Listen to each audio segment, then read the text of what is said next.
was kind of strolling today, and it looks like LSU, it might happen again. LSU could have another top 5 pick quarterback. And CBS Sports released their mock draft, and Garrett Nussmeier is projected to be number 1. To guess who? The New Orleans Saints. Wow! Oh no! Oh. Don't look at me. I don't know if it's going to happen. I don't know if the Saints are going to be that bad, but this is what CBS Sports had to say. I mean, this is off of on3.com. Of course, this was written by Matthew Bruni. Shout out my boy Bruni. But it's not hard to see that Nussmeier is a coach's son. He plays like a grizzled NFL veteran, and when he's on, it's pretty easy to see LSU Joe Burrow. Sort of. Okay, maybe that's too far of a stretch, but I can see where that could maybe come from. The issues, I can see where CBS Sports is coming from. The issues arise when Nussmeier tries to do too much, and that is something of a theme in the 24 season. As the 24 season progressed, and LSU Joe Burrow turned to do New England Mac Jones. That's actually kind of funny. But if Nussmeier can limit the poor decisions and untimely turnovers, he'll have a great chance to be the number 1 overall pick. Along with Nussmeier, Wilson, I forgot who wrote the guy. Ryan Wilson wrote this at CBS Sports. Matthew Bruni wrote this article, but he got the information from CBSSports.com from an article that Ryan Wilson wrote. But along with Nussmeier, Wilson also had Drew Aller going number 8 to the Colts. Fernando Mendoza, the quarterback in Cal last year, he transferred to Indiana. Going number 14 to the Steelers. Kate Klubnik going number 27 to the Rams. And Lenore Sellers going number 32 to the New York Jets. Even without Manning, this appears to be a much stronger quarterback class than the 2025 one. Another one was Aaron Anderson going number 26 to the Washington Commanders. Undersized and twitchy with short area quickness to win in small areas. Anderson will consistently create separation from the slot versus off coverage, and he has an extra gear in the open field. Legit track speed on go routes, and he can run the entire route tree, although he will have the occasional focus drop. Anderson posted 884 yards and 5 touchdowns on 61 receptions last year. That's one of the top options in LSU's offense. Though only 5'8", Anderson has excellent versatility and can make some contested catches. He's set to have another strong year within the Tigers' revamped receiver room. And the other one, wide receiver Nick Anderson, missed all but one game in 24 because of quad injury. Only saw 1 target, no catches. That said, in 2023, he set an Oklahoma record for touchdown receptions by freshmen with 10. Anderson is a big physical ex-receiver who can play through contact. He tracks deep balls well on go routes, and he consistently stacks cornerbacks. He's a yards after catch machine who plays with great contact, balance, and will drag defenders downfield. He's almost like a running back with the ball in his hands. If you need 2-3 yards, he'll get them. It was a huge deal when LSU, this is Matthew Bruni writing this, it was a huge deal when LSU got Nick Anderson from the portal with his 6'4" frame and his yards after catch ability he showed in 2023. Now coming off of injury, it's hard to project, but he's set to be one of the top options for Nussmeier as the tallest perimeter receiver. But sticking with Garrett Nussmeier, of course, the main topic is him going number 1. I think the most interesting one is, of course, going to the New Orleans Saints.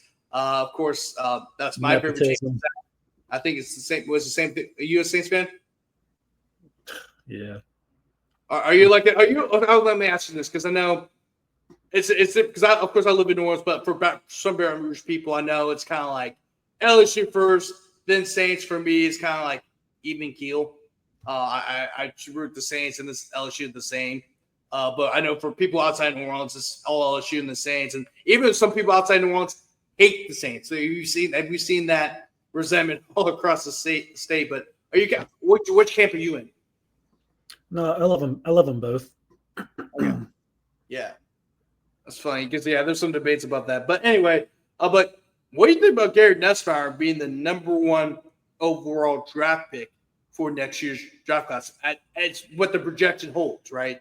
Of course, you just have another season to play. You don't know what the team at number 1 wants, because certain teams have certain needs. But the fact that Garrett Nussmeier is projected the number 1 pick, which if that is the case, he will be the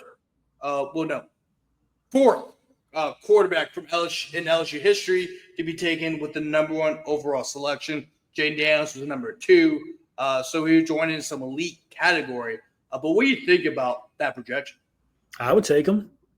I mean, want to see him maybe run a little bit more, like we talked about a couple weeks ago. But I think he's everything that you would want in a quarterback, and he seems to have the right mental makeup, and he seems to have the right. He's just so tough, and that's stuff that you either have it or you don't. Like him diving in the Oklahoma game, diving forward with a bum shoulder. Either you have that or you don't, and he's got it. I think he's a guy that his teammates would rally around. So if my Saints are fortunate enough to be picking first overall, and I think they will be because they're probably going to be really bad this year, why not do it? Yeah, I would do it. Yeah, definitely. I mean, and I'd say I don't know what's going to happen because, of course, this is going to be a stacked quarterback class, and also going to depend on which team and number 1 needs what position. But Garrett Nussmeier, we discussed this, throughout the offseason. We knew Garrett Nussmeier has a chance, it's going to be a first-round draft pick, but it's going to be on where. And if he has another year like he did last year, but you can see progression, he could be a number 1 pick because for starters, Joe Burrow and Jane Daniels both have had success in the NFL. So NFL scouts and teams across the league are looking at that. It's like, well, LSU quarterbacks are better equipped to play in the league, just given Joe Burrow's success, immediate success, and Jane Daniels' immediate success. There's that. Number 2 is that he's a coach's son, and most importantly, his dad not only is a coach in the NFL and was a long time coach at the college level as well under Saban too. He was also coordinator for Saban at Alabama, but he also played in the NFL. He was a backup quarterback in the NFL, ironically, for the Saints, which is where his dad met his mom, actually, because his mom was also a sensation. So there's a great possibility that he could be the number 1 pick. I just don't know if he will be because it's you still got to play the season. You don't know what teams need at that particular spot, and then also, it's just really those 2 things. But the really interesting thing, of course, as a Saints fan, is him going to the Saints.